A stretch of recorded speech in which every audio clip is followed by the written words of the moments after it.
네, 서울고 동문 여러분 안녕하십니까. KBS 기자로 일하고 있는 서울고 44회 최문종입니다.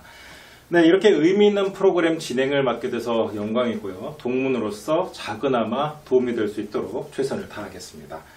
자, 오늘 모실 분 소개해드리겠습니다. 이분 얘기를 들으면 어떤 분은 청렴하다 이런 생각을 떠올리고 또 어떤 분은 정책의 달인이다 이렇게 말하기도 합니다. 저는 개인적으로 후배를 잘 챙기는 선배다 이런 얘기를 들은 적이 있는데요. 35년 동안 공직자로서 봉직해 오신 서울고 26회 노델의 전 공정거래위원장 모셨습니다. 안녕하세요. 네, 안녕하십니까. 네, 정말 오랜만에 뵙는 것 같은데 이렇게 아주 건강하신 모습 보니까 제가 기분이 다 좋습니다. 요즘 뭐 골치 아픈 일이 없으니까 오히려 얼굴은 더 나아집니다. 네. 그렇네요. 제가 그 2014년까지 공정거래위원장 하신 걸로 알고 있는데 네. 그 다음에는 뭐 특별한 공직은 맡으신 것 같지가 않아요. 그동안 어떻게 지내셨습니까? 우선 답변을 드리기 전에 네. 사실 이 깨부착 학당 우리 윤영암 회장이 들어오시면서부터 이런 프로그램을 마련했는데 여기에 불러줘서 고맙습니다. 잘 아시겠지만 사실 공직을 맡으면은 끝나고 나서 3년 동안 쉬어야 돼요. 네, 그렇죠. 그래서 지금은 그때 끝나고 나서 바로 무슨 제안이 왔으면 맡았을 텐데 지금 무슨 제안이 와도 네. 맡기가 어렵습니다. 아, 또 3년 쉬려니까 이게 겁이 나서 못하겠어요. 그래서 네. 지금 그런 거 맞지 않고 네. 공직이라고 하면은 제가 이제 조달청의 그 장학회가 있어요. 그 네. 장학회 고문하고 조달연구원이라는 재단법인 그 이사장 맡은 게 있고 또 제가 현직에 있을 때 한 정책 경험들을 이제 전수하기 위해서 이제 성균관대학교 국정전문대학원에 네. 지금 이제 강의를 쭉 나가고 있습니다. 네. 그 정도고요. 그리고 이제 또 암만 퇴직을 했지만 먹고는 살아야 되기 때문에 네.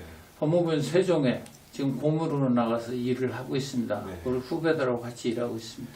예, 알겠습니다. 어쨌든 현역으로 계속 하고 계시는 모습이 참 보기 좋은데요. 네. 선배님께서 그 행정고시 23회로 이제 공직 네. 시작하셔서 주로 경제부처에 계시지 않았습니까? 네. 그동안 정말 많은 직책을 맡으셨는데 조달청장 하셨고 방위산업청장 하셨고 방위사업청장. 방위사업청장 네. 그리고 공정거래위원장으로 이제 정점을 네. 찍으셨어요.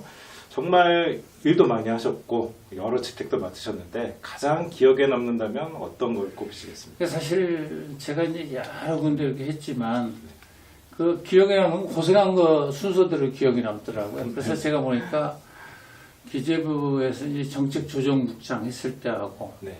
또 기재부에서 기획차관보 이때가 바로 기억이 제일 많이 났습니다. 네. 이 정책조정국장 때는 그때 그 노무현 정부 때 이 부동산 정책 네.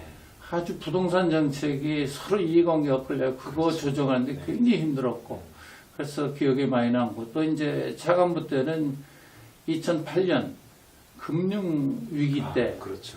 그래서 또 이명박 대통령께서 매주 비상경제대책회의를 했어요. 그래서 그 대책의 안건 준비하고 이런 게 이제 기재부 차관보고 하기 때문에 제가 그때 매주 그 준비하면 워낙 힘들었어요. 그래서 네. 물론 지금 지나고 보니까 그런 힘든 것들이 오히려 대통령 보고 기회를 한 번도 못 갖는 공무원들도 많은데 그렇죠. 네. 저는 좀 매주 이렇게 하다 보니까 하여튼 청와대 일을 좀 많이 했다 이런 생각이 듭니다. 지금은 보람으로 생각합니다. 네. 네. 그때 그 부동산 대책 힘드셨다고 이제 말씀을 네. 하셨는데 그때 노무현 정부 때도 사실 집값이 엄청나게 많이 올랐었잖아요. 그렇죠. 지금과 좀 비슷한 상황이 아니었을까 싶은데 그때와 비교하면은 그 만드신 정책이 지금과 같은 점도 있고 또 다른 점도 있을 것 같아요. 어떻게 보십니까? 글쎄요, 좀 좋은 지적이십니다. 그때 이제 부동산 정책하고 지금 정책하고 보면 메뉴는 비슷하지만 네. 그 내용물은 좀 많이 달라요. 그래서 그 보면은 지금은 이제 내용이 굉장히 강화가 되고 네. 규제 방식이 물샐 틈 없이 이렇게 해놨어요. 네. 그러다 보니까 지금은 시장 원리가 작동할 여지가 하나도 없거든요. 그런데 사실 우리나라 부동시장 규모를 보면은 토지 시장이 한 8천조, 네. 그리고 이제 건물 부분이 한 6천조에서 일경 4천조 정도 돼요. 네. 근데 이거를 정부 재정규모가 기껏 해봐야 한 500조인데 이걸 다 털어놓어도 부동시장 컨트롤할 힘이 안 돼요. 그래서 그렇죠. 그러다 보니까 국회 가면은 맨날 터지는 거예요. 그렇죠. 이렇게밖에 못하느냐. 이렇게부터 네. 못하느냐. 좀 강하게 하라, 강하게 하라. 그런데 문제는 강하게 하면은 겉에서는 그냥 확 움직임 못해 잡으니까 막 살얼음 판 같아가지고 다 조용하죠. 네. 근데 얼음장 밑에서는 투기 전략이 막 숨쉬고 막 돌아다니는 거예요. 틈새를 찾아서. 그렇죠. 네. 그러니까 이제 결국에는 시간이 지나다 보면은 정부 정책에 실패가 오는 거죠. 그래서 저희도 하도 매주 국회 하면 터지니까 여하튼 어느 정도 수용 안 할 수 없겠다. 그래서 제가 법무부총리께 건의를 드려가지고 수용은 하되 나중에 빨리 발을 뺄 수 있는 거 이거 먼저 수용을 합시다. 네. 그래야 이게 시장 균을 다시 살릴 수 있지 않느냐. 그렇게 해서 이제 전략적으로 그때 한 거 비슷하지만 나중에 발을 빼기 쉽게 그래서 리턴할 수 있게 네. 이렇게 해놨었습니다. 그러니까 부작용이 생기는 거를 가능한 한 최대한 빨리 없앨 수 있게. 그렇죠. 들을 수 그러니까 있게. 나중에 시장 여건이 변하면은 정책 변해야 되는데 여기다 대못질을 해놓으면은 대못을 빼기가 굉장히 어려워요. 네. 그리고 이제 부동산은 민간의 사적 계약이 이루어지기 때문에 한쪽에서 득이 되고 실이 되고 이런 게 동시에 나타나거든요. 그래서 정부가 잘못하면 굉장히 부담이 된다. 그때를 생각해서 좀 이 대못은 박지 않아야 된다. 그런 입장에서 했습니다. 그래서 지금은 보면 제가 정책을 보면은 곳곳에 대못을 많이 박았어요. 그래서 네. 지금하고는 좀 네. 차이가 있다. 저는 이런 생각이 듭니다.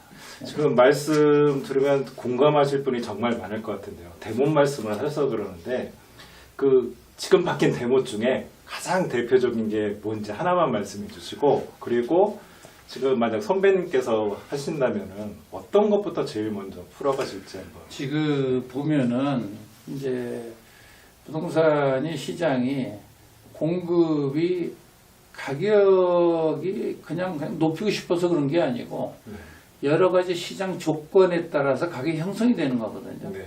시장 기능을 최대한 활성화될 수 있게 어떤 재건축도 어떤 뭐 층고 제한을 한다든지 그런 거 하더라도 풀 수 있게 해줘야 하는데 그걸 꽉 막아놨어요. 그리고 지금 뭐 어떤 거는 뭐 추진하려면 초과 이득 이거를 뭐 환수하는 걸로 해서 또 박아놓고 그래서 그런 것들이 시장이 비싼 데는 비싼 대로 그 조금 낮은 데는 낮은 대로 생활 여건에 따라서 이 시장이 작동되기 때문에 우선은 정부가 할 게 부동산 자체보다도 이런 생활 여건 개선 이런 것들이 다 잘 되도록 이렇게 하는 게 옳지 않느냐 저는 이렇게 보고 있습니다. 네. 부동산 뭐 말씀하자면 오늘 밤을 새도 사실 부족할 것 같긴 한데 그건 해결도 안 납니다. 네. 계속 하기는 어렵고 자 그렇다면 지금까지 이제 가장 많이 기억나는 거 말씀해 주셨잖아요. 그렇다면 아쉬운 점도 있을 것 같아요. 이 점은 정말 아쉬웠다 하는 점 어떤 게 있을까요? 그래요. 사실 이것저것 일을 하다 보니까 뭐 그런 것도 있습니다.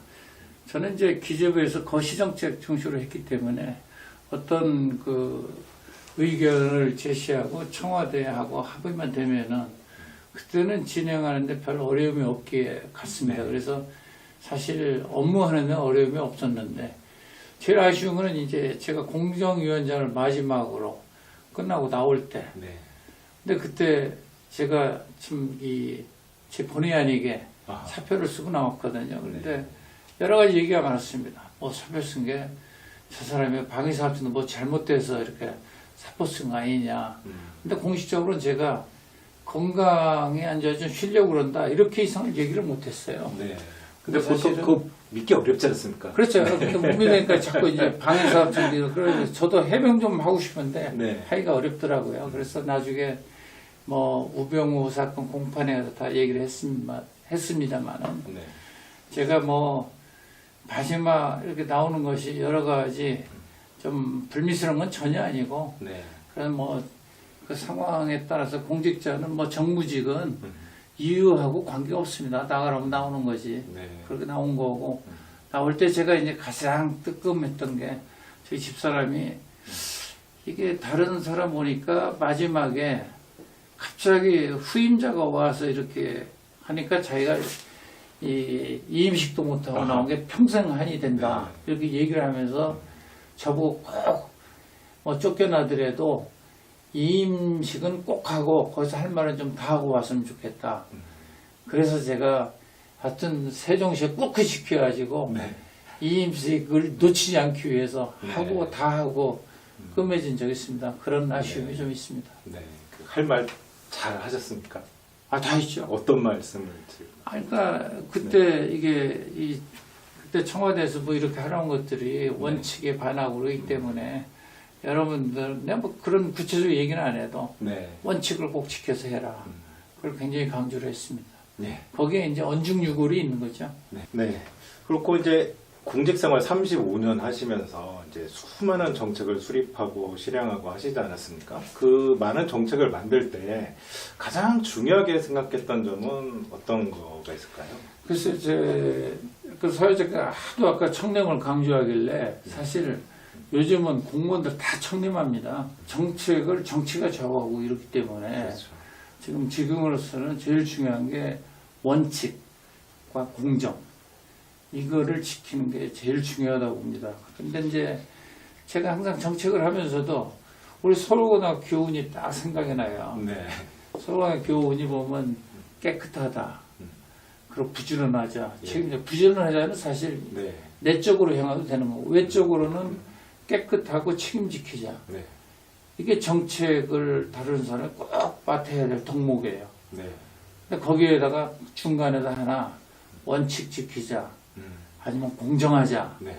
이거 하나만 넣으면은 정약용의 목민신서보다 이게 더 낫다. 저는 이렇게 생각해요. 네. 네. 그렇군요. 그 지금 말씀하신 것과 좀 연관이 돼가지고 그 선배님 하면은 이제 모 정치인이 금품을 주겠다 그랬는데 그걸 거부를 하셨고 그 사람이 딱 2명밖에 없는데 그 중에 한 분이다. 이 얘기가 아주 유명하거든요. 그게 평소에 그런 공직자로서 이렇게 해야 된다 하고 갖고 계셨던 신념과 좀 연결이 되는 건가요? 글쎄 그때 뭐 나온 송환정 리스트 가지고 말씀하시는 것 같은데 사실 그렇죠. 그거는 이제 이 보면은 우선 자라나온 과정도 그렇고 사실 송환정 리스트 그거는 뭐 제가 뭐 선물 거절한 게 아니고 집사람이 거절한 겁니다. 네. 그러니까 사실은 아, 그 리스트에 이름은 제가 올랐지만 사실 우리 집사람이 거절한 거고 또 우리 사모님께서 그런 거죠. 네. 그리고 이제 집사람이 사실 공직자 부인을 하도 오래 하다 보니까 이 냄새 나는 거 이런 건 받으면 안 되고 이건 받아도 괜찮고 그런 게 빠끔이처럼 다 알아요. 그래서 이제 그런 게 이게 들어오면은 집사람이 아 이건 이상하다 그러면은 이제 택배 기사 주어서 이렇게 돌려보내고 이렇게 하거든요. 그러니까 네. 이제 공직을 맡으려면 업무 내용은 당연히 알아야 되고 이 이해관계자가 어떻게든지 그걸 잘 파악하고 있어야 돼요. 그래서 이 이해관계자들을 잘 어떤 영향이 어떻게든지 그게 동시에 이제 머리에 와 닿아야 됩니다. 그래서 이제 어떤 정책 집행할 때도 이해관계 전체가 이게 균형되게 이게 생각할 수 있게 해서 그 사람들의 반발을 적게 하고 특별히 어떤 적대감을 가진 사람도 원칙에 따라서 하면 적대감이 없어지거든요. 그래서 어떤 정책 내용을 다 좀 어떤 정책을 원칙에 따라서 해야 된다. 이게 제일 중요하고 사실 뭐 금품 수수나 그런 거는 예외적인 일처리 이거 꼭 연결이 되고 그게 아무것도 없이 이렇게 돈 주는 경우는 없거든요. 그렇죠. 그러니까 그거는 다 그냥 받아서는 절대 안 된다. 그리고 제가 또 방위사업청장을 거치면서 하여튼 잘못된 사례를 워낙 많이 봤어요. 그래서 그런 데는 전혀 눈을 돌리지 않고 또 공정거래위원장은 이게 위원장이 공정하지 않으면 일이 되지도 않아요. 그 자체가 그런 데는 절대 신경 쓰지 말아라 하는 보직이기 때문에 저는 그렇게 살아왔던 겁니다. 네. 업무를 확실하게 파악하는 건 기본이고 그렇죠. 모든 이해관계를 이제 위에서 이렇게 아우를 다 수 봐야 있는 되는 거죠. 시야를 다 갖고 있어야 네, 되는 그렇게 그런 그렇습니다. 자리가 있군요. 자, 그렇다면은 이제 지금도 많은 후배들이 또 공직생활을 하고 있고 선배도 많이 보셨을 거 아닙니까? 네. 그 기억에 남는 공직에서 만난 선후배들 있으면 좀 말씀해 주시고요. 또 혹시 롤 모델이 있으신지 궁금합니다. 그래서 저는 사실 공익자로 있으면서 여러 가지 혜택을 많이 받는데 그게 대부분 서울고등학교 선배 후배들입니다. 제가 좀 꼭 말씀을 드리고 싶은 우리 그 고등학교 이회 선배님 지금은 자꾸 하셨어요.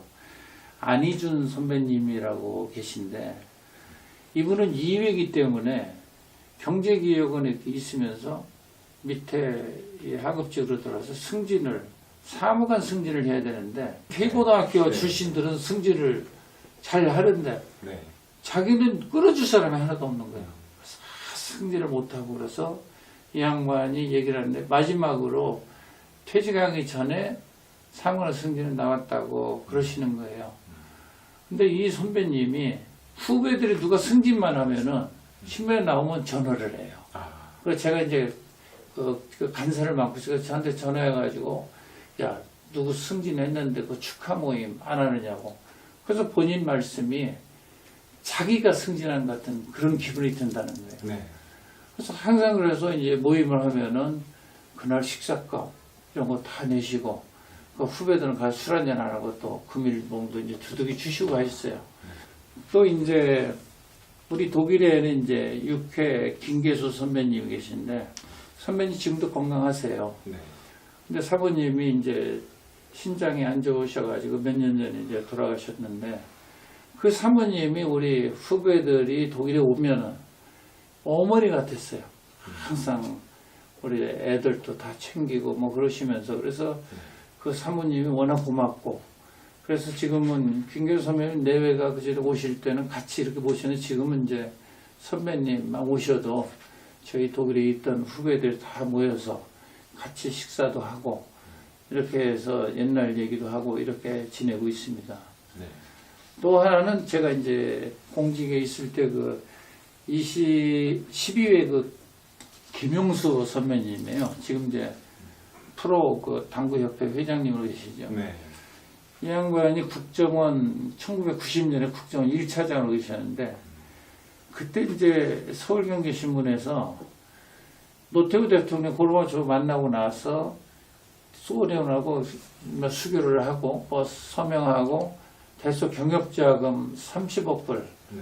이거를 발표하고 됐는데 이게 신문에 먼저 터져버렸어요. 네. 지하 깜빵에 가서 조사받고 결국에는 조사 결과 안 나오니까 자기네들이 이렇게 안 나온다고 위에다가 보고를 했는데 이제 바로 1차장 이 선배님이 그걸 보신 거예요. 네. 그래서 야 이거는 언론사를 조사를 해야 뭐가 나오지 이 사람들을 조사해야지 뭐가 나오느냐. 그래서 그거를 서울지검으로 이첩을 시켰어요. 이첩을 시켜서 한글로 그때는 서울경제신문 한글 보고 그러니까 불러서 딱 조사를 하니까 자료를 딱 내놨는데 보니까 청와대 자료예요. 아하. 그래서 그 즉시 저희는 이제 무혐의로 네. 끝났는데 그때 하도 그 김선호 국장님이 15회 선배님이 고생을 많이 하고 그러니까 저한테 편지를 하나 써줬어요. 네. 나중에 문제가 생기면 이거를 장강재 회장한테 네가 전달을 해라. 그래서 저한테 써준 편지가 있었습니다. 네. 하여튼 그래서 우리 김용수 선배님이 우리 도와줘서 이제 거기서 벗어날 수 있었고 그래서 제가 공직을 끝까지 할 수 있었다. 이렇게 사실 이 갈림길에 섰을 때 도와주신 분이 우리 선배님들이더라. 네. 저는 이런 생각을 합니다. 네. 그런 롤모델은 제가 사실 뭐 여기서 누구라고 얘기 안 해도 다 알겠지만은 저는 사실 공직생활 전체를 거쳐서 전윤철 마지막 네. 부총리 하셨죠. 네. 부총리의 영향을 많이 받았습니다. 제가 사실 공직생활을 처음 시작할 때 첫 번째 과장님이셨어요. 아, 근데 이 양반이 좀 꼬장꼬장 네? 하잖아요. 그렇죠. 귀환을 해서 가면은 네. 쭉 읽어보고 나서 야 너는 여기에 목적어가 빠져있고 그래서 말씀하시면서 이 자식이 고등학교는 좋은다는데 보니까 초등학교를 촌에서 나와가지고 국어를 잘못 배웠다고 항상 그러면서 네. 처음에 다 고쳐줬어요. 그래서 한 3개월 트레이닝 받고 나서 그 다음부터는 야 됐다 이제 앞으로는 내가 보지 않고 그냥 사인을 하겠다. 와. 그렇게 해서 제가 이제 거기서 받은 것 때문에 그 후에 사무관 이렇게 오고 뭐 수사관 와도 저도 이 문장 다듬어 주는 거 그걸 제가 꼭 신경 써서 해줍니다. 네. 서울고등학교 아니라 하더라도. 그래서 걔네들이 나중에 보니까 다 잘 되더라고요. 하여튼 그런 대선배님이 그런 지도가 아직도 약발이 먹히고 있다 이렇게 생각합니다. 네. 저희 기자들만 조사가지고 혼나는 줄 알았더니 공무원들도 마찬가지였군요. 기자정도 아니죠. 공무원 혼나는 거는 무섭습니다. 네. 네. 알겠습니다. 그러면은 지금까지 이제 쭉 말씀해 주신 게 이제 선배님들 그리고 후배들이 이제 고비고비마다 도와주고 이끌어주고 해서 이제 공직 생활을 무사히 잘 하실 수 있었다 이렇게 들리는데 그게 우리 서울고인들이 갖는 또 경쟁력 중에 하나가 큰 겁니다. 네. 그 사실 저희 서울고는 그 선후배 간에 끈끈한 그 정이 있어요. 근데 다른 학교 출신들이 그걸 굉장히 부러워합니다. 그러니까 서울고등학교는 공직에서 보면은 역사가 짧으니까 쪽수는 적은데 끈끈이 이 강도로 보면은 다른 고등학교 못 따라온다 이렇게 얘기를 합니다. 네. 그럼 지금 이번에는 또 화제를 약간 바꿔서 아까 이제 부동산 정책도 잠깐 말씀하셨지만 경제관료 생활을 오래 하셨으니까 이거 하나 여쭤볼게요. 지금 뭐 이제 4차 산업혁명이다. 이 말 자체도 이제 진부하게 느껴질 정도로 정말 급변하고 있지 않습니까? 이게 어떻게 보면 위기고 또 어떻게 보면 기회도 될 수 있는데 우리 경제가 지금 그렇게 너무 만만한 상황은 아닌 것 같아요. 좀 어떻게 가야 할 것 그렇죠. 같아요? 뭐 4차 산업혁명이 이제 우리 와서 바로 옆에 와 있으니까 다 이해는 하지만 사실 미국이나 중국에 비해서는 우리가 조금 뒤졌지만 그래도 전 세계로 보면 우리가 이제 선두권에 있는 건 사실이고 그리고 이제 4차 산업혁명이 사실 최후의 경쟁력은 전송 속도예요. 그래서 전송하려면 우리 문자 전송은 굉장히 빨리 되고 뭐 됐지만 지금 이제 그래픽 전송을 얼마나 빨리 하느냐. 네.